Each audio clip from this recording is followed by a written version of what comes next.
Y estamos grabando. Me oyes perfecto, ¿verdad? Te oigo perfecto, sí. Ok, entonces, nada, cuando quieras.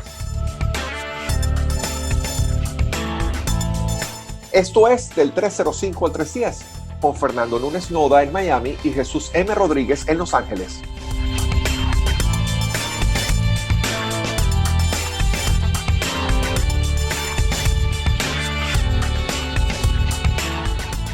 Hola Fernando, ¿cómo estás tú? Bueno, muy bien, Jesús.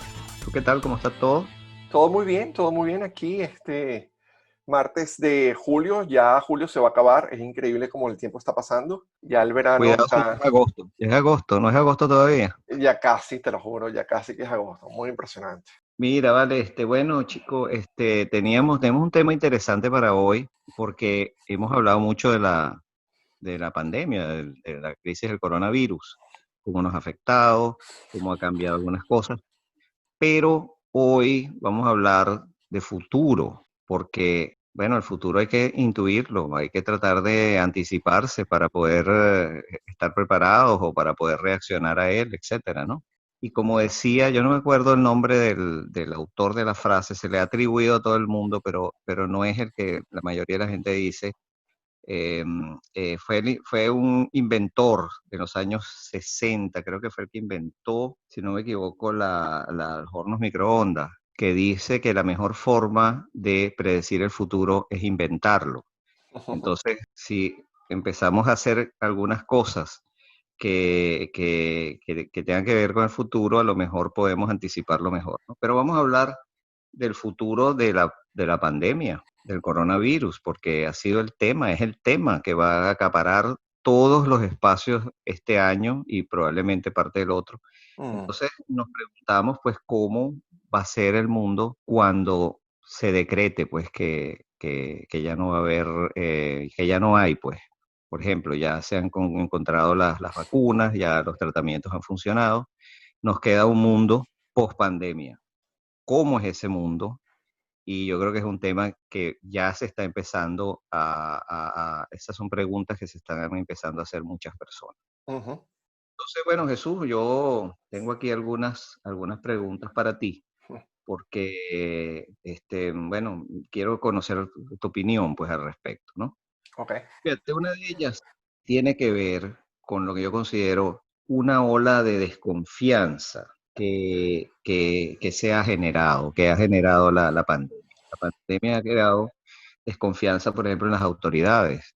La Organización Mundial de la Salud ha dicho una cosa, después ha dicho otra, ha tenido conflictos, o se sospecha que ha tenido complicidades con China, etcétera.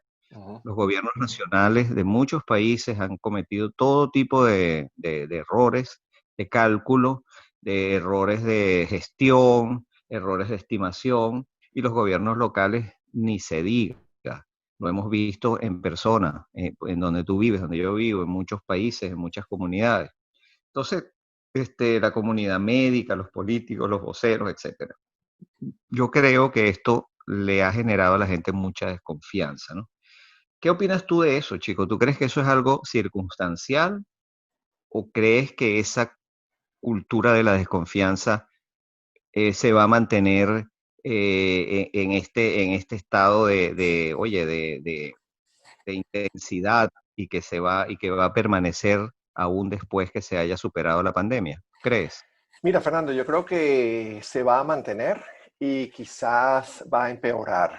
Esa es mi primera intuición al responder de tu pregunta.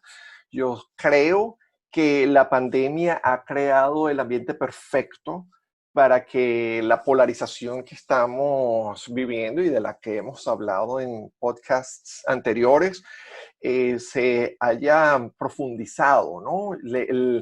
El hecho de que los gobiernos hayan cometido los errores que han cometido y los resultados hayan sido tan nefastos, y estamos hablando específicamente de nuestra experiencia como inmigrantes en los Estados Unidos, esto ha hecho que esa desconfianza se profundice, pero también se utilice como arma, ¿no? Yo siento que el hecho de que, y la semana pasada hablamos de las ciencias, y las ciencias no, sobre todo cuando hay un virus nuevo, los conocimientos son inexactos y imprecisos y cada día se aprende algo más. Entonces yo siento que políticamente se ha utilizado esa evolución normal de la ciencia para utilizarla en contra de los voceros de la ciencia, ¿no? El perfecto ejemplo es del, todo lo que ha pasado con la Organización Mundial de la Salud, ¿no?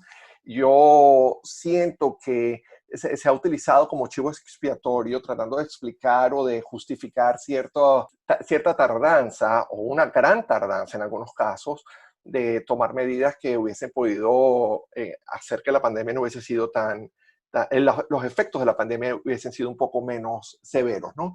Vemos, yo comenté hace un par de semanas que Alemania era el perfecto ejemplo de un país que escuchó los consejos de la Organización Mundial de la Salud apenas la Organización Mundial de la Salud los presentó y Alemania, y de hecho estábamos hablando de forma anecdótica y me encantaría que tú compartieras un poco porque tú lo sabes directamente porque tu hijo vive allá.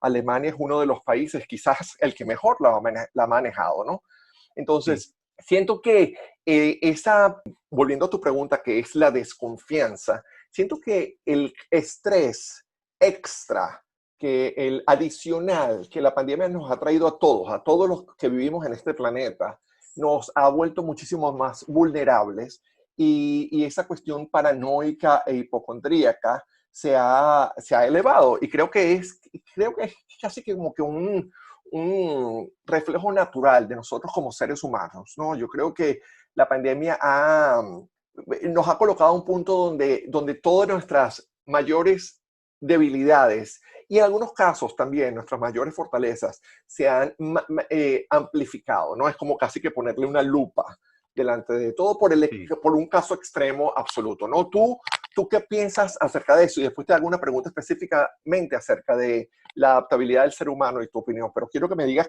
cómo lo ves tú, Claude, si crees que la confianza o la desconfianza se va a mantener igual o estamos durante la pandemia viendo un pico mayor de lo normal. ¿Qué Yo no opinas? soy tan optimista Ujú, porque, primero porque esto exacerba mucho los miedos y la paranoia que uno siente ante la incertidumbre, ¿no? ujú, Hemos pasado muchos meses ya de incertidumbre, todavía no hay una vacuna, a veces hay órdenes, es decir, medidas que van hacia adelante y después van hacia atrás y después se sustituyen por otras, o sea, hay una percepción de que los gobernantes no están claros y las autoridades médicas tampoco. Eso es normal, hay un margen de esa incertidumbre que es normal, porque al principio tú no sabes cómo enfrentarte a esto, cuáles son las medidas, etcétera. Pero vienen los problemas que ya existían antes de la pandemia. Ya los hemos dicho, la polarización, la politización y el juego que siempre se hace por las parcialidades políticas. ujú, Cuando yo hablo de la OMS, yo no me refiero a su aspecto médico, porque la ciencia puede cometer errores, pero la ciencia se autocorrige porque no es dogmática, es pragmática. O sea, ella va trabajando según la experiencia. Lo que funciona lo agarra y lo que no funciona lo descarta. Las primeras medidas de la Organización Mundial de la Salud fueron un poco inexactas, fueron erráticas probablemente, pero era porque no había suficiente información. Después ellos se fueron organizando y han logrado dar unas directrices correctas. Yo me refería más bien a un flagelo ujú, que está, digamos, afectando institucionalmente al mundo, que es la politización de los organismos. La ONU es es un organismo muy politizado, la UNESCO, o sea, todas sus ramas tienen, tienen a veces una influencia que no deberían tener, que se sale un poco de su misión y tratan entonces de apoyar algunas parcialidades políticas, cosa que no debería hacerse. La OMS, pues ha sido acusada con cierta evidencia, ¿no? De que ellos ocultaron por mucho tiempo cosas inculpaban a China, por ejemplo. Se dice que ellos han sido unos aliados de China, y eso también afectó profundamente el asunto, porque ahí era que había que trazar el origen y a lo mejor eso se demoró mucho, etcétera. Yo creo que, mira, yo creo que sí, yo creo que la desconfianza va a seguir, pero no va a seguir en todos los terrenos de la misma forma, porque hemos visto, o sea, por ejemplo, desconfiar de todos los gobiernos, no creo. Yo lo que creo es que la gente va a ser mucho más, va a observar mucho mejor para poder juzgarlos caso por caso, porque tú dices de Alemania. Yo el otro día hablé con mi hijo por teléfono y me cuenta que, bueno, el caso de Alemania es un caso ejemplar. Ahí se han cumplido las medidas como debieron hacerse en todos los países. Y mi hijo, con quien hablé hace poco, me cuenta que, bueno, que prácticamente no hay coronavirus en Alemania. El país ha logrado bajar la curva. Pero, ¿qué pasa? Entonces, eso en vez de ser imitado, en vez de estar siendo visitado por científicos y por políticos de todo el mundo, cada uno quiere resolver el problema jugando en el tablero político de su respectivo país. Y es ahí donde yo me preocupo. Yo creo que lo que te quiero decir es que sí va a haber mucha desconfianza, mucha más desconfianza, pero no va a ser una desconfianza global, sino va a ser una desconfianza que se va a repartir más equitativamente entre los que han fallado en la crisis. Ciertos gobernantes, que incluso estoy claramente seguro de que van a perder su reelección en muchos casos, otros van a estar en tela de juicio, otros van a estar en muy, en muy aguda observación, etcétera, etcétera. Yo creo que la gente va a estar, a decirlo así, vamos a ser más cínicos, vamos a ser más desconfiados, pero no una desconfianza global, porque hemos aprendido que no todo ocurre igual en todas partes y no todo ocurre por las mismas razones y con la misma intensidad. Yo creo que las cosas son ad hoc, pues, o sea, caso por caso, cada país tiene sus realidades, tiene sus circunstancias, y lo que sí vamos a hacer es no dar nuestra confianza de una manera automática. Esa solidaridad automática, esa confianza automática, yo creo que se va a ir desgastando cada vez más, porque este año va a seguir, pues, o sea, estamos en la mitad del año. Mira, Fernando, creo que esta conversación es el reflejo perfecto de que cada quien lo va a asumir de una manera distinta, ¿no? Yo insisto en que Alemania y Angela Merkel, escuchando y adaptando y usando inmediatamente la información que vino de la OMS, es el perfecto ejemplo de que la OMS sí hizo lo que tenía que hacer, y los países que lo quisieron escuchar lo escucharon, y los países que no lo escucharon ahora están utilizando la OMS como un chivo expiatorio. Me parece el caso perfecto, clarísimo, clarísimo. Entonces mi pregunta y mi reflexión siguiente es esa, ¿no? El hombre es un animal que ha triunfado gracias a su adaptabilidad, gracias a la inteligencia que tenemos y la capacidad de utilizar herramientas y de adaptarnos al medio ambiente, que hemos sobrevivido y nos hemos convertido en los señores y maestros de masters of this planet. ¿No? Entonces, pero es increíble como hay ciertas personas que esa adaptabilidad les está costando más que a otras. Y bueno, y creo que esto quisiera ir un poquitico más allá de la polarización política. Quisiera que fuese la conversación ahora un poco más hacia la parte de nosotros como seres humanos, que hay ciertas personas que estamos más propensos a la adaptabilidad y otros que estamos más propensos a no querer que las cosas cambien, ¿no? Y el mundo va a cambiar. El tema de hoy precisamente es cómo vamos a hacer una vez que la vacuna se haga disponible para todos. Y ese es ese es el futuro del que estamos hablando, ¿no? Estamos hablando de un futuro que puede pasar dentro de un año, exacto, dentro de un año, donde entre las vacunas, los tratamientos haya sucedido de modo que podamos volver a un cierto grado de normalidad.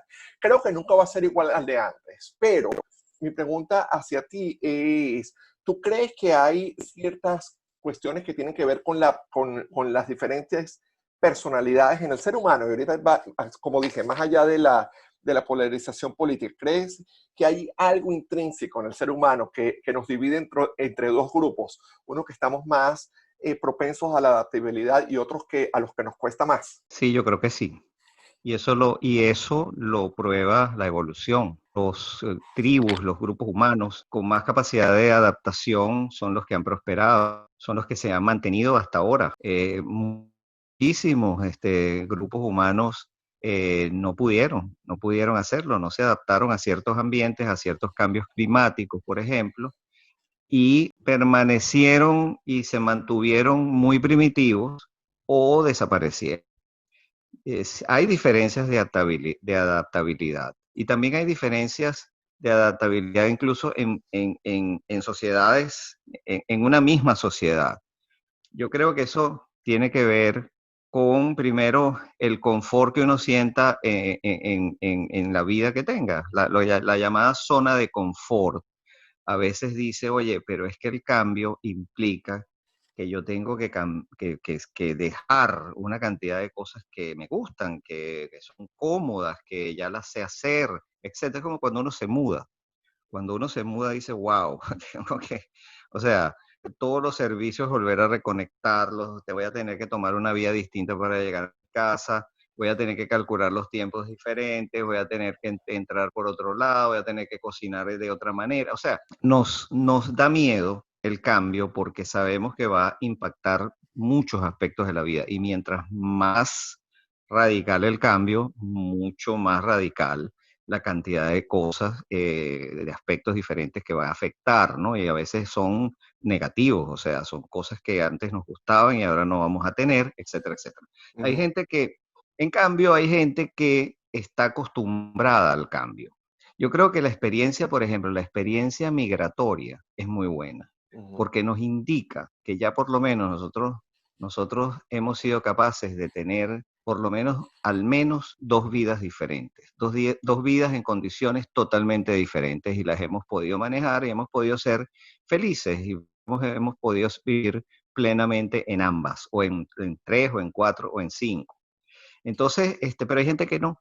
Hay ujú. gente, yo conocí gente en Venezuela, me imagino que tú también, y conozco gente aquí que no están nada contentas y que no se contentan nunca de haberse ido del lugar donde estaban y siempre están añorándolo y siempre están eh, con una resistencia a adaptarse.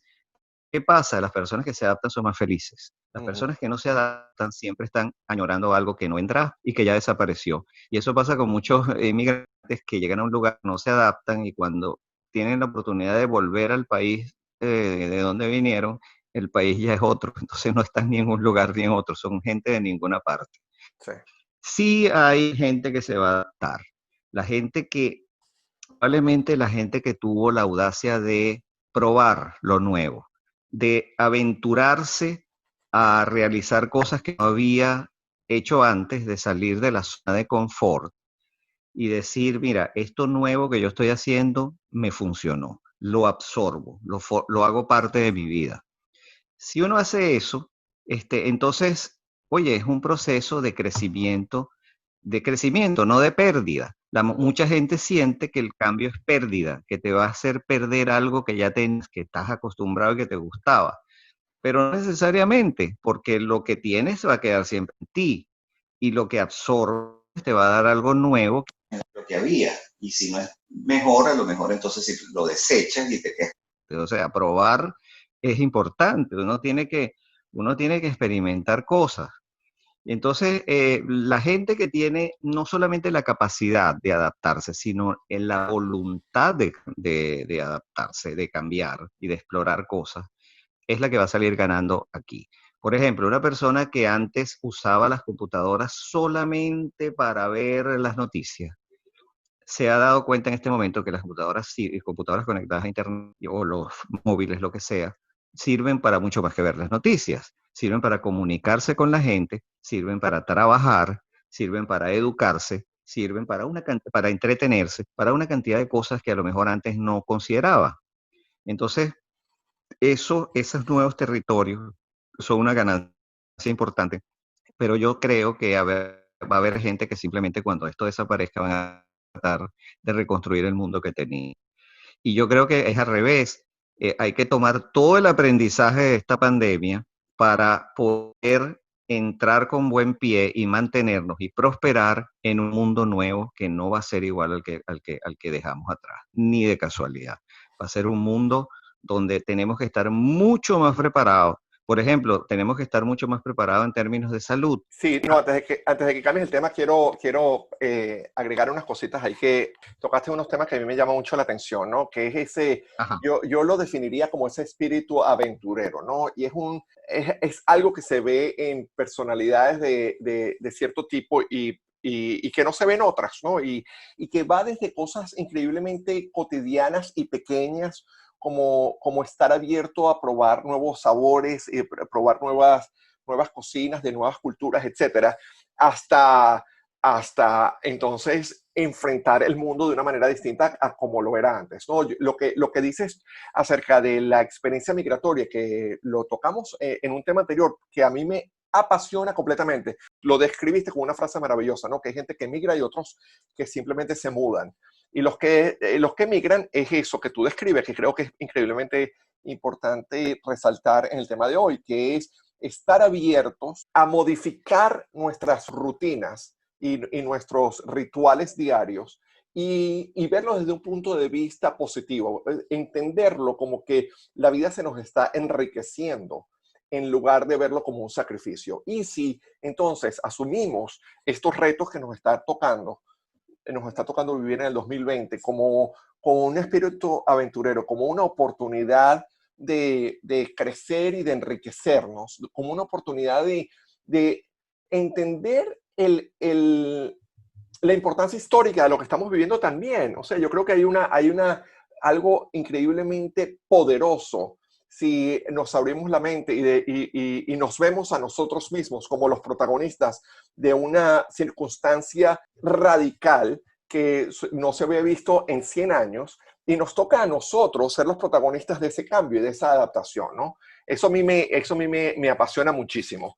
Y entonces, antes de volver a lo de la salud, ok, entonces ahora sí podemos hablar un poco de esos cambios, ¿no? Entonces, ibas a hablar de los cambios específicos Sí. sobre la salud y yo también quisiera hablar un poco sobre los cambios que va a implicar a nivel de educación y de comunicación como tal. Pero empecemos con lo de la salud. Yo creo que lo de la salud es un proceso muy importante que ya empezaste a tocar. Yo creo que yo empezaría el intercambio diciendo que una de las cosas más importantes que vamos a tener una vez que la pandemia se acabe es el conocimiento y la certeza de que va a ocurrir otra vez y que va a ocurrir otra vez de una manera mucho más rápida y cercana e inmediata que esos 100 años que pasaron entre el Spanish flu y esta pandemia.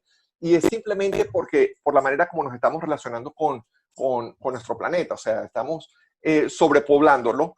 Hay cada vez menos espacio para que haya virus que no se conozcan o que no se hayan conocido para interactuar con ellos. Entonces es inevitable, ¿no? ¿Por dónde va tu reflexión acerca del cambio en el aspecto salud? Bueno, mira, sí, tienes razón.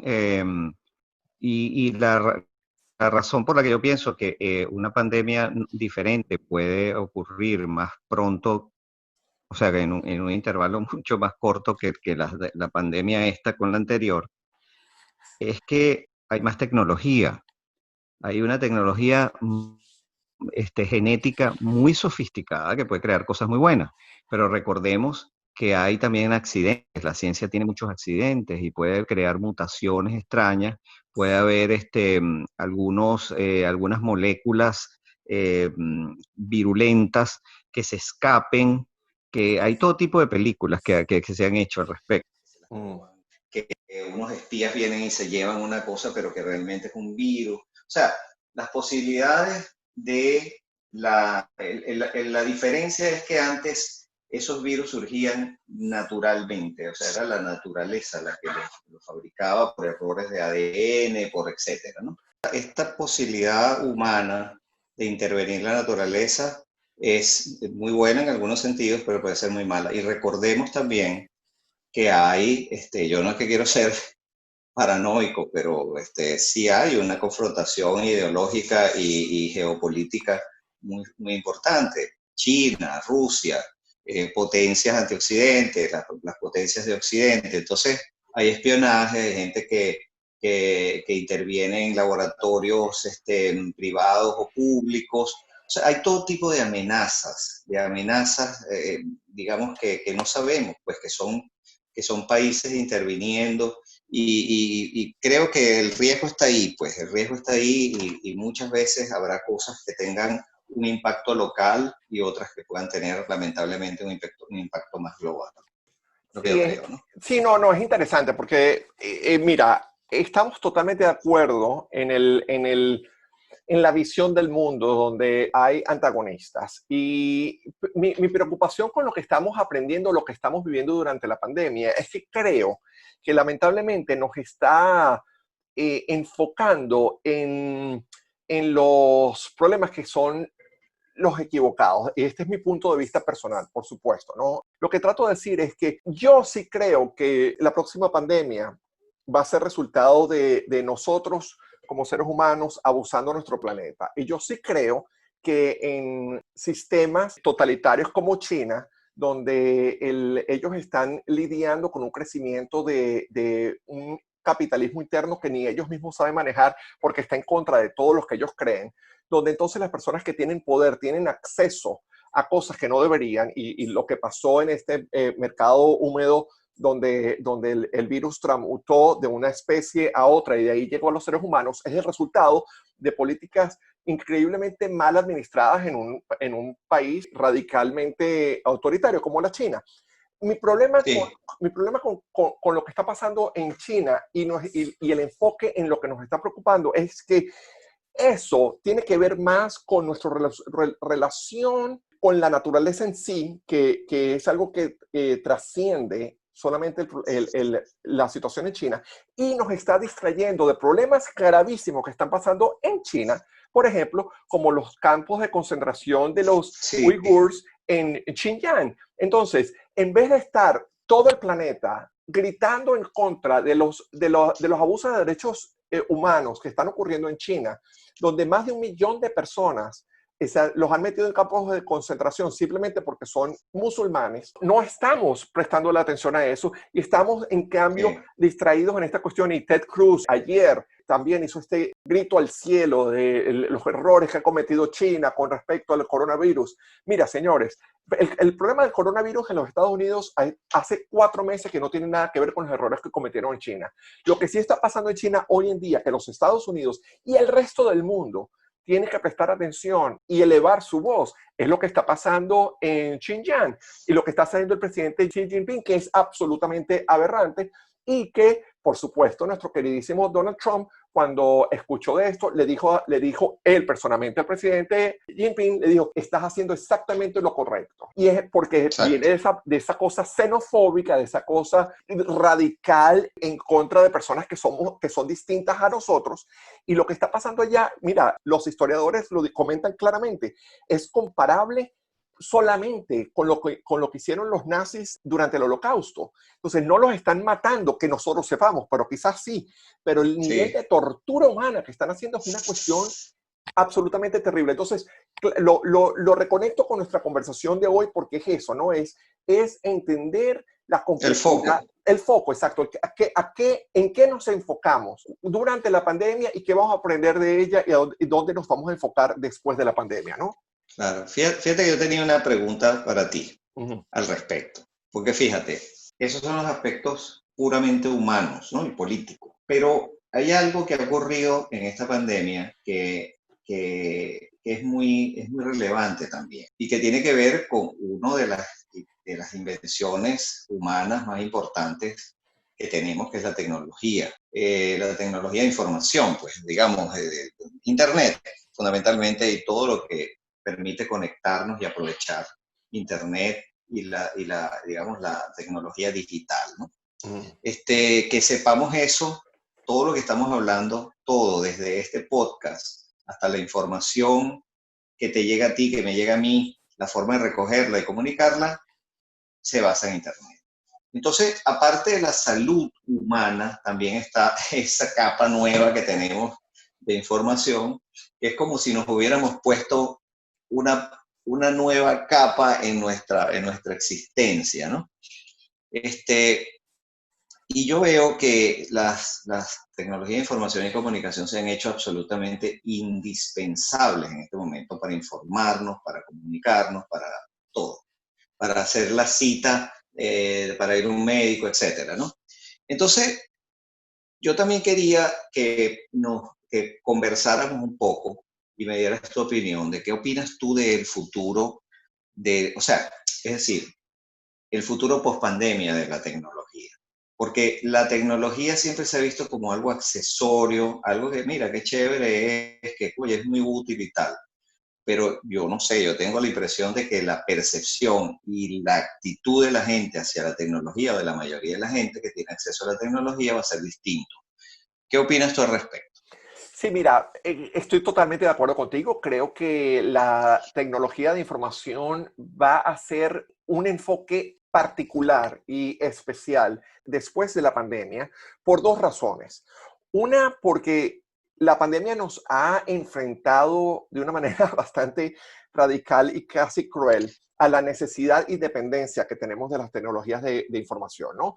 Hay mucho, sobre todo en un país como Estados Unidos, que la pandemia nos ha pegado durísimo, pero que tenemos la infraestructura a un nivel bastante accesible para la mayoría de los que vivimos acá, que ha permitido que la gente trabaje desde sus casas, ¿no? Y el perfecto ejemplo es mi esposo, que trabaja para el Departamento de Defensa y han conseguido maneras de hacerlo virtual, pero también seguro a nivel de la información tan delicada que ellos transmiten, de poder continuar el trabajo que están haciendo remotamente, ¿no? Entonces, hay dos cosas. Primero, la importancia que se le da, el reconocimiento a lo esencial que es, pero lo otro entonces va a ser un mayor enfoque en la evolución de la cantidad de información inmediata que podemos transmitir para que la información como tal, el intercambio de información, se haga aún más eficiente. Creo que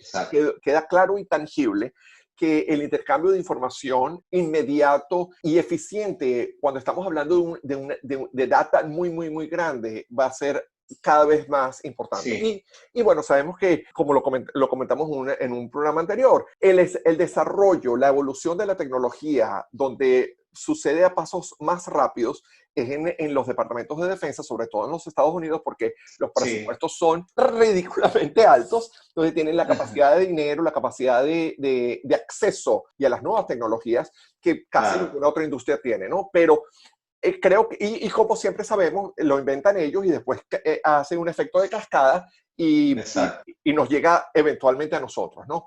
Entonces creo que sí, creo que la evolución de la información, de la tecnología de la información va a ser un enfoque aún mayor. ¿Tú estás de acuerdo con eso o lo ves de alguna manera distinta? No, estoy totalmente de acuerdo, porque Internet es un ecosistema muy descentralizado, muy libre, muy abierto en general. Pero nos hemos dado cuenta que Internet es, vamos a decirlo así, el sistema nervioso de la sociedad actual. Es por donde fluye la información, ya se acabó todo. Aquí la televisión antes venía por otros digamos, por otro tipo de insumo electrónico. Ahora no, ahora es data, ahora todo es data, todo se ha digitalizado. De modo que entonces esas autopistas de información son las que nos permiten comunicarnos, aprender, compartir, etcétera, ¿no? Yo sí estoy de acuerdo con eso. Incluso te diría que tiene que haber una especie de recogida de todo lo que tenemos para volver a reorganizarlo bajo un gran concepto. Cuando tú dices que las oficinas de defensa son las que han creado las principales tecnologías, me acordé de ARPANET, que fue el origen de Internet, que digamos que fue la primera red que funcionaba bajo estos protocolos TCP/IP, y eso vino del Departamento de Defensa. Fue un plan militar al principio, ¿no? De comunicación rápida, de comunicación que podía enviar mucha información en poco tiempo y en poco espacio. Bueno, obviamente en ese momento era era ridículamente pequeña en comparación con como es ahora, pero ese fue el germen, ¿entiendes? Y muchas de las grandes tecnologías de información han venido así, en efecto, en la industria de defensa. Pero lo que quiero decirte es que Internet ha pasado a ser una cuestión de seguridad nacional, seguridad de altísima seguridad nacional. No quiero ni decirlo porque es que me suena como la película de terror más espantosa posible, pero imagínate nuestro mundo sin Internet en este momento. Todo lo que dependemos. Wow, o sea, es tétrico imaginarlo, pero es así. Yo sí creo entonces que va a haber algún tipo de consolidación de todos los esfuerzos con la industria, por supuesto con el gobierno, la investigación y desarrollo del gobierno, de las Fuerzas Armadas, pero también, por supuesto, del sector privado. Va a haber algún tipo de consolidación de todo lo que tenemos para buscar lo mejor de cada quien y poder optimizar estas redes que recordemos que Internet fue creado con la idea de que podía sobrevivir un ataque nuclear. Si se destruían los nodos en un sitio, la red seguía funcionando en el resto y después se restituía en donde se había interrumpido. Eso es una idea genial, pero ahora tiene que escalar a un nivel más alto y asegurarnos pues de que pueda ser más rápida, más confiable, que pueda tener nuevas formas de interacción, que digamos que pueda ya integrarse a una cantidad de cosas que nosotros podemos tener, por ejemplo, en nuestro cuerpo, que nosotros podamos hacer diagnósticos por internet, que podamos hacer una cantidad de cosas pues que actualmente están en ciernes, pero consolidar eso. Tiene que haber una segunda gran ola de Internet, una especie de renacimiento apuntado ya, o mejor dicho, entendiendo que Internet es una cuestión de seguridad nacional y de seguridad vital para la sociedad actual. Sí, yo estoy totalmente de acuerdo contigo. Yo creo que yo espero más,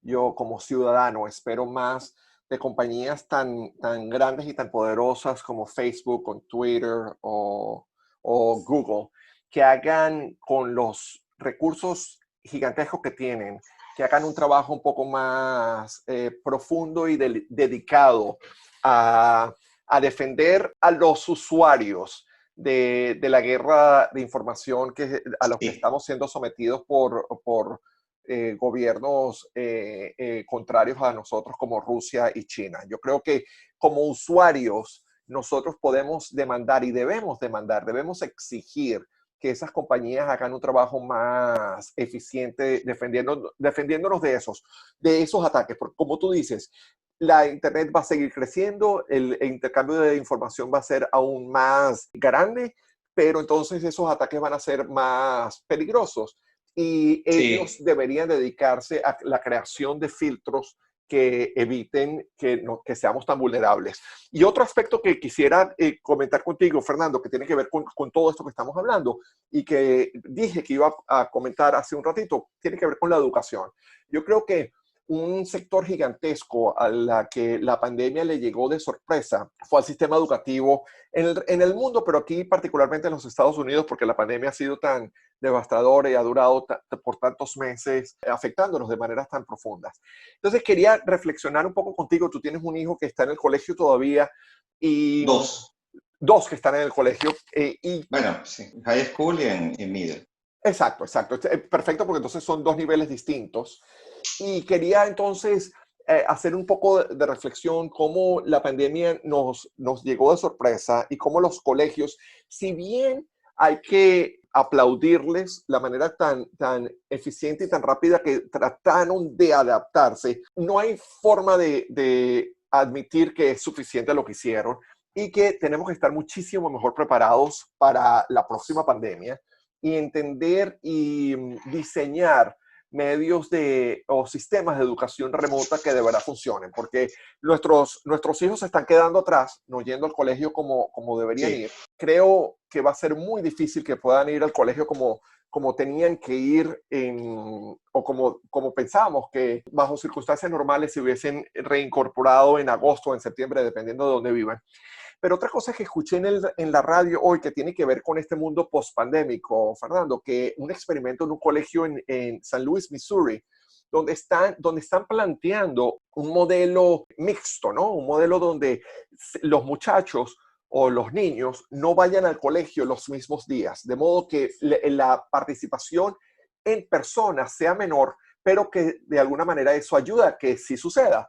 En este sentido, un ejemplo sería que cada día fuese nada más un cuarto de la cantidad de alumnos que están en un salón y las otras 3/4 partes tomasen las clases vía internet, pero que entonces cada día fuese un cuarto distinto, un segmento distinto, para que todos tengan acceso a esa educación en persona que es tan importante y que de alguna manera también cambia la percepción que tienen los que están en su casa viéndolo en internet, porque saben que en el salón sí está pasando algo, que si hay una conexión emocional con algo que está pasando físicamente en el colegio.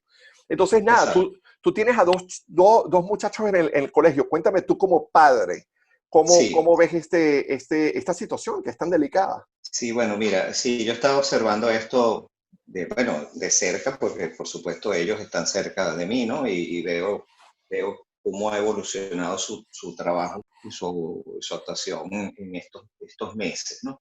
Pero mira, yo te voy a poner un ejemplo. Supón tú que yo te digo que tú tienes que ir de el sur de Florida a Key West, por ejemplo. Y entonces yo te digo, yo te voy a dar un bote para eso, un bote con un motorcito para que llegues ahí y llegas en unas cuantas horas a alguno de los cayos. Tú puedes navegar en ese bote tranquilamente de la punta del sur de Florida a esos cayos con un bote. Pero supón tú que yo te diga, mira, hay un cambio de planes y tienes que ir con ese bote hasta Colombia. Es la cosa cambia completamente, porque tú dices, no tengo la herramienta para llegar a Colombia, o sea, no tengo gasolina, no te da combustible suficiente, me va a quedar a medio camino y no puedo remar de aquí a Colombia, o sea, no puedo. Pero imagínate tú que yo te digo, no, es que tienes que ir, ve cómo haces, ponle una vela o haz lo que sea, pero vas a tener que llegar a Colombia o a un lugar lejísimo con la misma herramienta. Yo creo que eso es lo que ha pasado con los sistemas de educación en línea. Ese sistema permite hacer muchas cosas, pero no está hecho para sustituir la educación, o sea, toda la educación que se le puede dar a un niño en un año.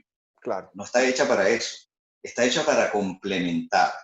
Yo creo que nunca lo podrá sustituir, pero digamos que pueda bastarse para que un año virtual se pueda dar. Mira, aquí en esta pandemia hay muchos héroes que han sido reconocidos y aplausos y tal, ¿no? Los políticos siempre se están en primera línea para agarrar las flores, aunque no las merezcan. Pero hay dos grupos que necesitamos aplaudir de pie. Uno son los médicos, o sea, los enfermeros, toda la gente dedicada a la salud. Se han portado, pero a la altura. Otro grupo son los maestros, porque ellos han hecho un esfuerzo sobrehumano para poder compensar la falta de un sistema que se baste a sí mismo para dar un año completo de clases. Ellos han tenido que sustituirlo. Y muchos de ellos nos han contado, porque, bueno, hemos hablado, porque ellos de paso no solo hablan con los estudiantes, hablan con los padres también para explicarles cómo los padres podemos ayudar y cómo podemos hacer algunas cosas que complementen también. Y de ellos es que yo comparto esta experiencia. Ellos nos han dicho, mira, esto no está hecho para eso. Entonces, lo que quiero decirte es que sí, la respuesta es que sí, tiene que haber un cambio importante y en ese gran consenso que se va a hacer, tiene que desarrollarse, no sé si nacional o un núcleo nacional que después se desarrolle en cada estado, pero se va a tener que desarrollar un sistema que se baste por sí solo, aunque no se necesite. Sí, definitivamente. Mira, y estamos ya acercándonos al cierre del tema, pero yo quería comentar algunas cositas que tú habías sugerido que tiene que ver con Sí, la desconfianza o la aprehensión a la cercanía con desconocidos, ¿no? Toda esta historia de sí, aglomeraciones, todas estas actividades que nosotros como seres humanos estamos acostumbrados a hacer y que creo que van a cambiar definitivamente por siempre, ¿no? Y desde niños que están en el salón de clases compartiendo un espacio hasta ir al cine un viernes en la sí. noche o imagínate tú un concierto o un juego de fútbol en un estadio, ¿no? Entonces, creo que no vamos a estar en condiciones de ir a esos lugares con confianza por mucho, mucho, mucho tiempo, aún después que ya tengamos la vacuna y que sepamos que está funcionando. Creo que vamos a quedar todos afectados emocionalmente, Fernando, y ahorita tú Sí, me dices qué opinas tú de eso, pero creo que vamos a quedar afectados emocionalmente y nos va a costar volver a sentirnos cómodos en situaciones como esa. Y dígame viajar en un avión, montarme en un avión con un avión lleno, en un espacio donde se está reciclando el aire, a mí me da mucha angustia en este momento. Y bueno, volviendo a lo de la tecnología, quizás entonces habrá enfoque en un desarrollo de filtros que hagan que sea seguro estar en condiciones como esas, ¿no? Pero todo lo que tenga que ver con una actividad donde hay grupos de personas, de más de 20 personas al mismo tiempo en un lugar encerrado, creo que lo vamos a ver sí. de una manera distinta por el resto, quizás hasta por una década completa. ¿Tú cómo te sientes al respecto? Y con esto terminamos el tema, a menos que tengas otra cosa que esté en tu mente que quieras compartir. Sí, bueno, no, bueno, en respecto a eso estoy de acuerdo. Va a haber una gran desconfianza, porque esta pandemia ha probado que muchas cosas que se dijeron al principio no fueron ciertas. Y sobre todo cuando los políticos se meten en el medio y por sus agendas políticas quieren alterar lo que los científicos han recomendado, también ha habido muchos problemas. Uh Y yo -huh. estoy seguro que muchos infectados y muchas muertes han ocurrido porque hay políticos que han recibido la directriz de que no se abra la economía, los parques, la cosa, y lo han hecho, sin embargo, ¿no? Por una agenda política. Entonces, no, mira, sí, estoy de acuerdo en que va a haber un largo periodo de desconfianza. Estoy seguro que las máscaras se van a usar mucho más allá del tiempo que se diga que ya no se necesitan. Estoy seguro. Uh Va a -huh. haber gente con máscara en muchos lugares, va a ser común, y las aglomeraciones van a ser más raras y también dependiendo de la edad, creo que los más jóvenes van a ser los más, tú sabes, los más audaces, Exacto. pero sí va a haber una desconfianza, porque este virus, Uh -huh. o que es mucho más rebelde de lo que se pensaba, o que se contagia de una forma más rápida, ¿entiendes? Se ha ido aprendiendo. Yo creo que y para el avance que tenemos de tecnología, me impresiona que sea tan difícil de descifrar el individuo, ¿no? Entonces, o sea, el virus. Y eso me dice, pues, de lo complejo que es y que bueno, que por eso yo sí creo que va a haber una desconfianza importante y una desconfianza también en las autoridades, tanto las médicas, que muchas de ellas no merecen esa desconfianza, pero porque la ciencia se puede equivocar, pero la ciencia es honesta con sus equivocaciones. Dice, mira, me equivoqué, la cosa es así. En cambio, los políticos no. Los Exacto. políticos, entre comillas, nunca se equivocan. Sí, por eso es que hay que elegir gente como Angela Merkel, que es una científica y política. Wow. Sí, vale, esa mujer no. Así es. Mire, con ese tono optimista, pensando en el éxito de Alemania con el manejo de la pandemia, porque están en manos de alguien capaz e inteligente, vamos a finalizar el tema de hoy y pasemos entonces a qué no nos está dejando dormir. Ok. Fernando, te cedo la palabra. Cuéntame, ¿qué no te está dejando dormir? Bueno, mira, yo te iba a hablar de algo relacionado con la pandemia, pero mejor no. Lo voy a dejar para el próximo viernes. Uh -huh. Cuando hablemos el viernes, yo prefiero hablar de algo de la pandemia porque uno está hablando todo el tiempo de la pandemia, ¿no? Voy a hablar de una cosa Mira, vamos a decirlo claramente, esto no es una crisis ni es nada por el estilo, pero es algo que a mí me impresiona porque es la normalidad y tiene que ver con la televisión principalmente, y tiene que ver con los programas de noticias, o sea, los canales de noticias, mejor dicho, ¿no? Ujú. Yo siempre pensé, esos canales se definen como canales de noticias, pero en la práctica, la mayor parte, o yo diría, yo no lo he contado, pero es mi estimación, una igual parte o mayor parte de la información que ellos dan no es noticiosa. Ujú. Depende del grado de alineación política que tenga un canal.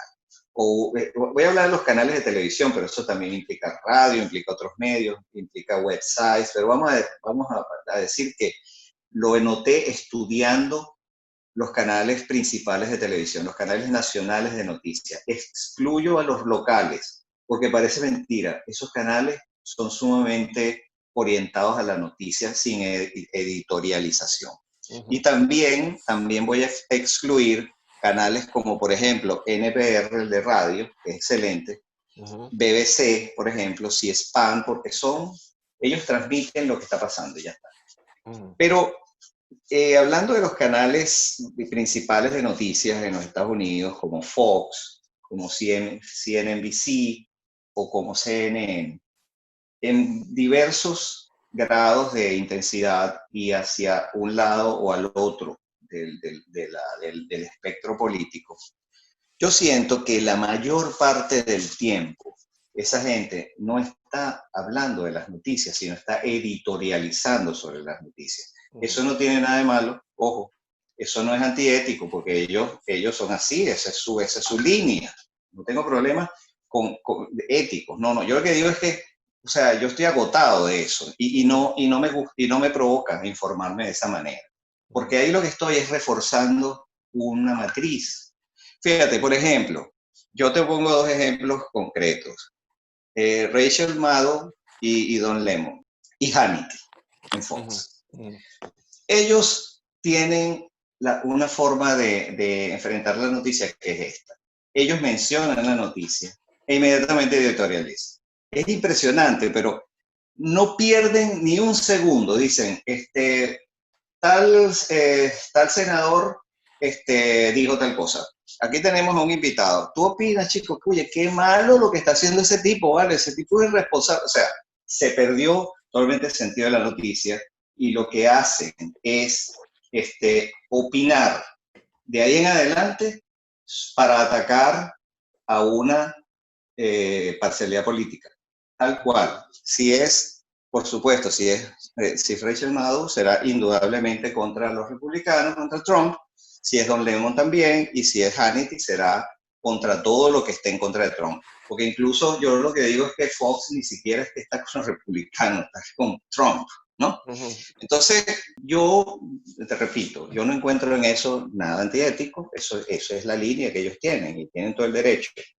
Pero a mí, yo me siento como, como huérfano de noticias, de análisis de noticias, de gente que me hable de lo fáctico, que me hable para que yo pueda tomar la decisión, ¿entiendes? Entonces yo, por ejemplo, en esos tres canales, aunque te voy a decir una cosa, yo siento que CNN está más en el centro y que depende más, pero no está enteramente en el centro. Depende de quién sea el MC, o sea, el que está presentando. Hay unos que son sumamente neutros, mucho más neutros, Ujú. pero la mayoría sí tienen su swing, ¿no? Y en el otro lado también, y en Fox ni se diga.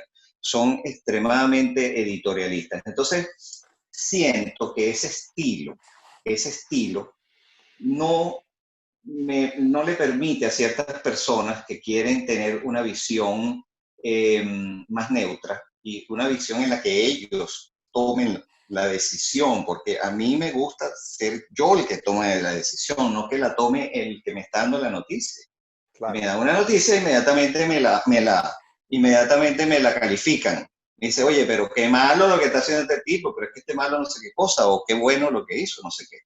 Entonces, digamos, te está generando un juicio de valor que pretende y me deforma completamente para mí, o sea, es una cosa de como a mí me gusta absorber las noticias, me gusta que me digan la cuestión, qué pasó, el hecho, y yo diré, me parece correcto, me parece no correcto, me parece tal. Entonces, yo no veo esos canales casi, yo los recorro, de repente paso por aquí, paso por aquí, paso por aquí.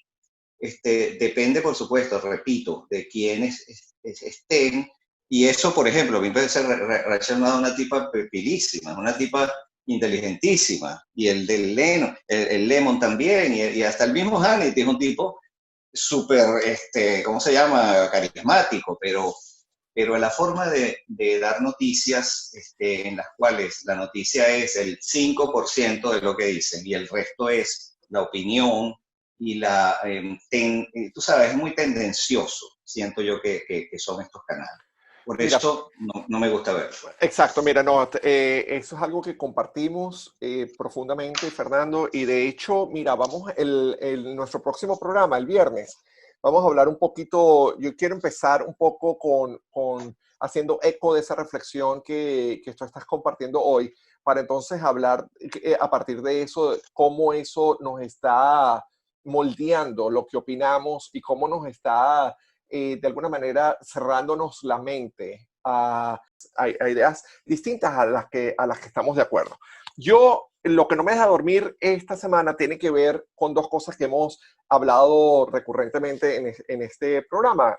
Una tiene que ver con teorías de conspiración y otro tiene que ver con Venezuela. He notado con mucha preocupación cómo Venezuela se ha convertido en las últimas semanas y meses el perfecto lugar donde las teorías de conspiración se propagan como pólvora. Y alguien montó en Facebook un artículo escrito en El Estímulo donde hablaban muy elocuentemente, un artículo sensacional que vamos a poner el link en nuestra página, sobre cómo esta persona hablaba y explicaba cómo el movimiento MAP, que es un supuesto movimiento que está tratando de hacer que la pedofilia sea legal, explicando que eso no es real, de la misma manera que Pizzagate no era real.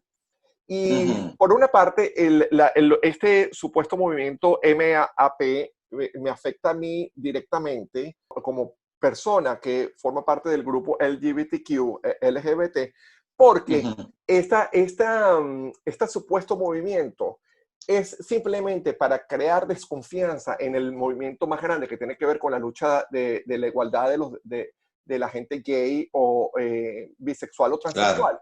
Una cosa no tiene que ver con la otra. Y este muchacho, esta persona que lo escribió, explica claramente cómo los líderes de los movimientos pro-gay se han distanciado, han denunciado y están tan horrorizados como cualquier otra persona de este supuesto asociación entre MAP y LGTB.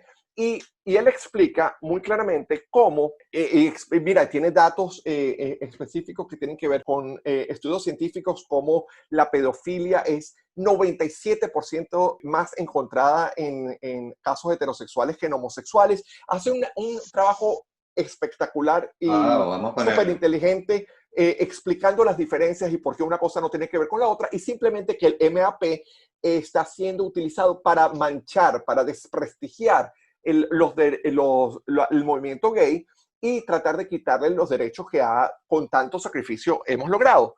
Pero entonces el problema es que cuando vi el tweet donde compartieron esta información, los comentarios en contra de este artículo, Fernando, en lugar de leer el artículo e informarse y literalmente ver las cosas como son de verdad, la gente empezó a decir que era una defensa a la pedofilia, el artículo como tal. Entonces, mira, y están llevándolo a un punto, las últimas 2 semanas están llevándolo a un punto, este asunto que tiene que ver ahora con Hollywood y la pedofilia y los Illuminati, que está llegando a un nivel tan profundamente que me horroriza, tan grande, porque ahora están incluyendo a personas que son literalmente ejemplos de buena moral y de generosidad y de grandes seres humanos, como, inclusive como Tom Hanks y como Steven Spielberg. ¡Wow! Los No están, puede ser. te lo juro, los están incluyendo hasta ellos y están poniendo en el mismo nivel a Hillary Clinton con Tom Hanks,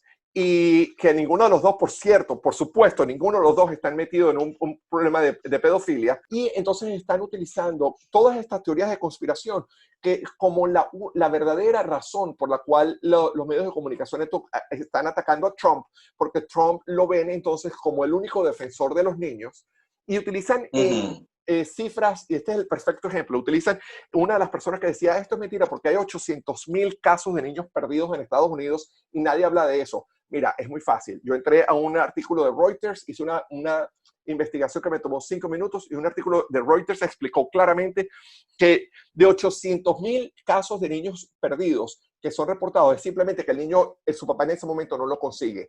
El 99% de esos casos, con una cuestión de una hora, el niño es encontrado. Exacto. Exacto. Nada más, de esos 800,000 al año en los Estados Unidos, nada más hay son 115 casos, que eso es muchísimo menos del 1%, que son secuestros en realidad. Y de esos secuestros, 57% son recuperados en menos de 1 o 2 días, y los niños están perfectamente sanos. Entonces, el tratar de asociar esos números, cuando no se investigan más allá, con una supuesta industria de prostitución infantil, es una cuestión tan aberrante, que por un lado distorsiona cualquier tipo de conversación entonces que trates de tener seria sobre asuntos políticos, como cómo está manejando Trump la pandemia y cómo vamos a evitar que nuestros hijos se enfermen cuando vayan al colegio.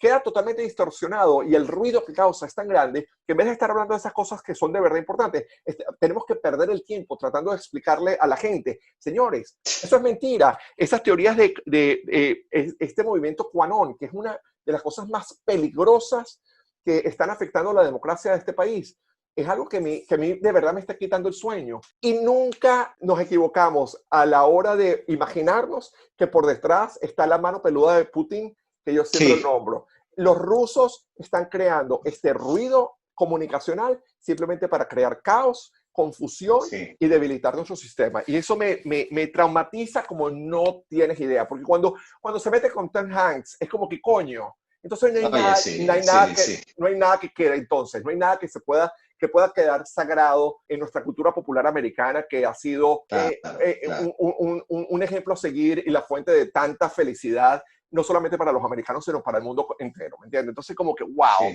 me traumatiza muchísimo. Bueno, ¿sabes lo que yo he dicho mucho respecto a esto, a la fábrica rusa de noticias falsas y a toda la conspiración rusa? Uno de sus objetivos principales es crear división. Crear división. Todo. Eso es ese es uno de sus objetivos fundamentales.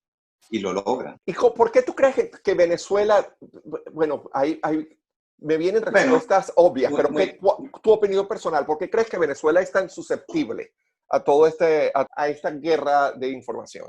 Bueno, porque en Venezuela lamentablemente la situación es tan desesperada y tan desesperanzada, en el sentido de que los venezolanos sienten que no pueden salir de esa pesadilla, ni por la ciudadanía ni por el sistema político opositor. Y es verdad, prácticamente en ninguno de los dos casos pueden, ¿no? El pueblo está demasiado débil en términos económicos, en términos incluso hasta, vamos a decirlo, hasta de alimentación, y están pendientes de tantos problemas que no se pueden organizar.